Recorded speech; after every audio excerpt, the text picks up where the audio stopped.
Have you ever wondered why some portraits seem to glow from within while others look flat, lifeless?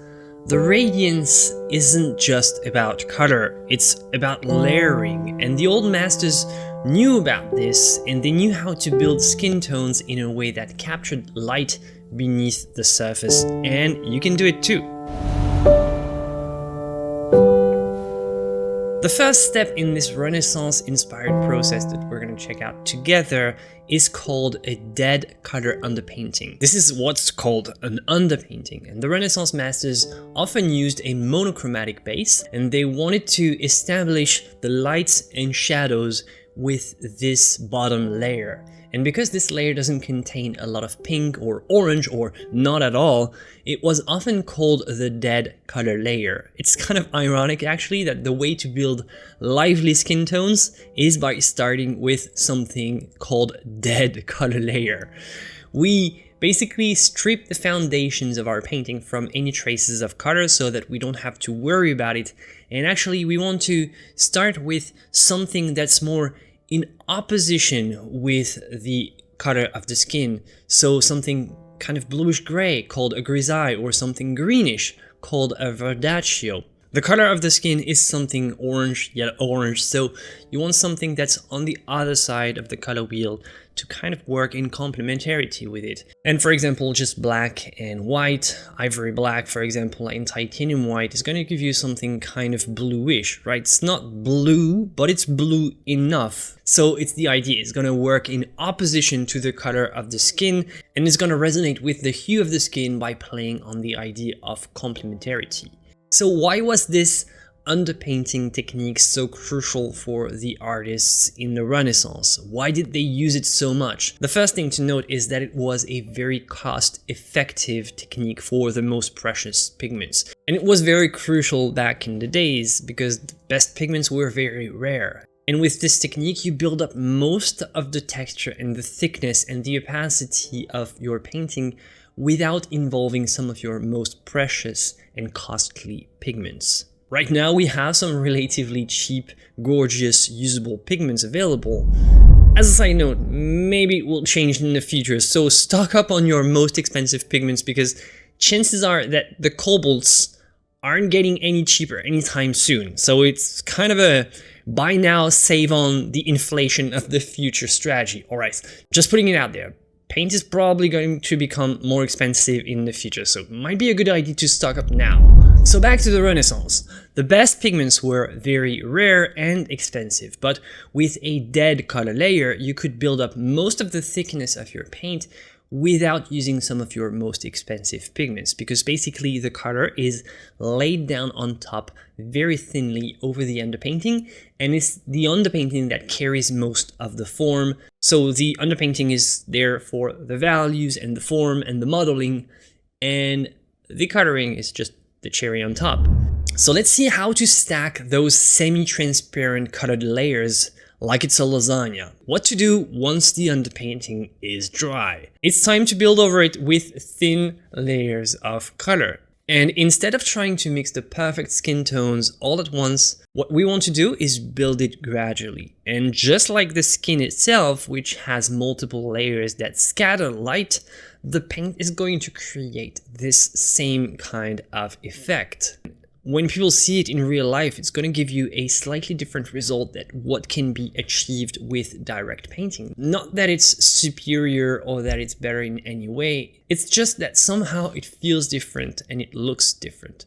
The old masters knew about all that, and they knew about all this layering system. They named each layer this way. There was the underpainting, the first painting, the second painting, third painting, and so on.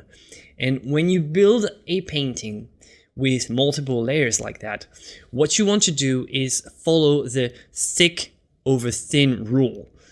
Now, you might know about the fat over thin rule. I'm sure you know about this one. But also in the construction of your painting, and complementary to this rule, and very often connected to the fat over thin rule, is the thick over thin rule. And it's very simple to remember. Something thick will take longer to dry, and something that takes longer to dry has to be placed on top so that it can take its sweet time to dry without causing problems for the other layers. So thick over thin rule. It's not as well known as the fat over lean rule, but I would say that it's as important, especially if you consider building a painting with multiple layers and a lot of thickness.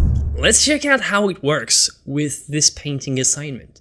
The last time we worked on this one was the grisaille assignment, and now it's time to add the color on top. If you want to find all the assignments and follow along, check out the links down below. So as we said earlier, we have to build this painting up with the thick over thin rule in mind, which means that we have to start with thin. And what I recommend for your palette is simply to take your usual pigment. And you want something semi-transparent or semi-opaque. You don't want to go full transparent. Why? Because you don't build up a painting with only transparent pigments. You want the transparency to be your final touch with glazes like cherry on the cake and refinements. That's what you want for your purely transparent pigments, but they're too inconsistent to be a part of your painting lasagna. You want to build up some more body and you want something more consistent that can carry its own weight, right? The transparent pigment is just to create effects. So you want something that's somehow transparent, that kind of lets some of this underpainting visible, but not fully transparent at the same time. So it has to have a little bit of covering power, but not too much, something in between. And what I want to try to do is just build up the colors as I see them. So there is no complicated technique here. We just take our model, look at the color, we try to mix it on a palette, and when we try to mix it, we try to make it into something semi-transparent. Here, the titanium white and the yellow ochre are both going to bring a little opacity because they are opaque pigments. And the transparent iron oxide, the quinacridone rose, the burnt umber, they're all going to bring the transparency. And by mixing all these, it's going to give me something semi-transparent or semi-opaque depending. The light tones are probably going to lean more towards being semi-opaque because they contain a lot more opaque pigments, white and yellow, and the darks will be more semi-transparent because they contain more transparent pigment. And this is perfect for the kind of thin paint layer that we're aiming for here. Now, here is the secret. I'm going to build the transparency by brushing very thinly and applying the paint very thinly, but not necessarily by diluting it or by using lots of medium. The medium is just going to be there if I need some extra fluidity, but most of the transparency work will be done through my own brush work and my control of the pressure and the quantities of paint that I carry with my brush. So maybe you remember how I often say on this channel, go back to your palette every 3 to 5 strokes.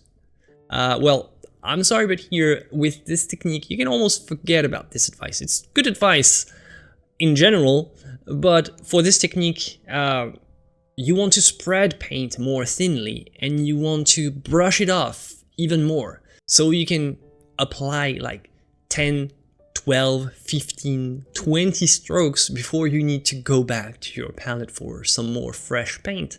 And the thing is, yes, you are going to lose a bit of the vibrancy of your color, but it's okay because since we're building this in layers, whatever we lose by brushing too much and somehow overworking, we're going to catch back in the subsequent layers because we're going to correct it with the upcoming layers.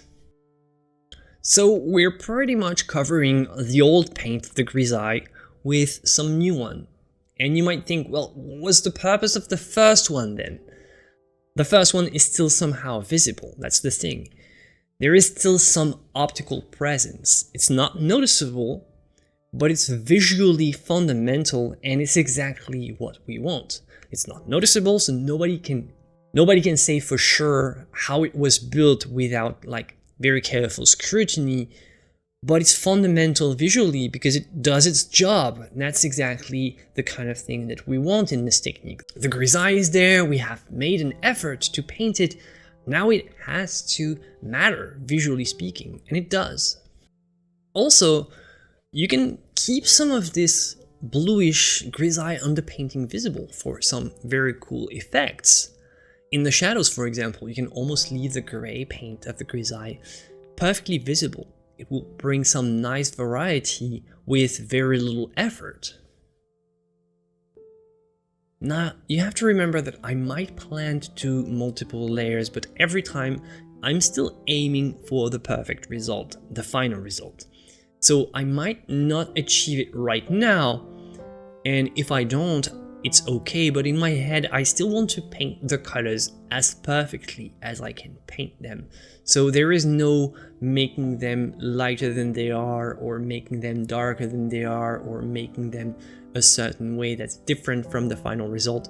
I see a color, I want to try to paint a color, I try to paint it as perfectly as I can in that layer. If I can't achieve the perfect result because I just overwork and I brush too much, it's gonna come back and it's gonna be fixed in the upcoming layers, but every time my goal is the final goal. It's a test of patience, but you can see how it appears progressively. You can see how the painting slowly starts to appear and show its true colors.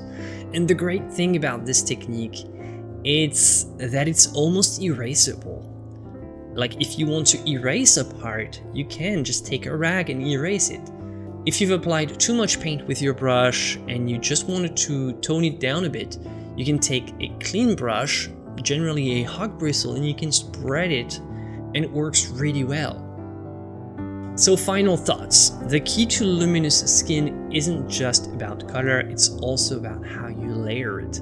And if you paint indirectly, you want to start with an underpainting and you want to build up those delicate layers and refine with warm highlights in the end. And you can achieve that beautiful life glow that you can see in the master paintings.